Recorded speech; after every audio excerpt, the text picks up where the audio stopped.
നവരാത്രിയുടെ 6ാം ദിവസമായിട്ടുള്ള നാളെ ആദിപരാശക്തിയുടെ ഏത് ഭാവത്തെയാണ് ആരാധിക്കേണ്ടതെന്ന് നോക്കാട്ടോ. നവദുർഗമാരിൽ 6ാമത്തെ ദുർഗയായിട്ടുള്ള കാത്യായനി ദേവിയെയാണ് നാളെ ആരാധിക്കേണ്ടത്. വിശുദ്ധിയിലേക്ക് അയനം ചെയ്യുന്നവൾ എന്നാണ് ഈ കാത്യായനി എന്നുള്ള പേരിന്റെ അർത്ഥം. ഇനി പറയുന്നത് ദേവിയുടെ സ്വരൂപമാണ് കേട്ടോ. ത്രിനേത്രയാണ്, ചതുർഭുജയാണ്, ശിരസിൽ ചന്ദ്രകല ചൂടിയിട്ടുള്ളവളുമാണ് ദേവി.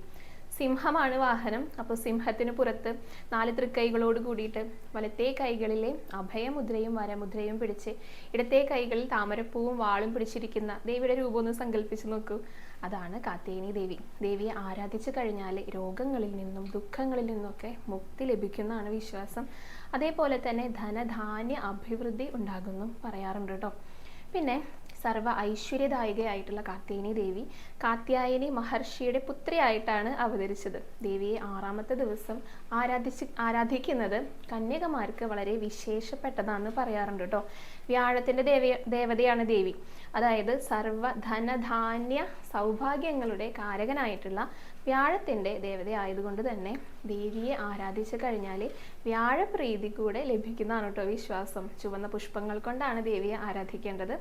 അപ്പോൾ നവരാത്രിയുടെ 6ാം ദിവസമായിട്ടുള്ള നാളെ ആദിപരാശക്തിയുടെ കാത്യായനി ഭാവത്തെ നമുക്ക് എല്ലാവർക്കും ആരാധിക്കാം.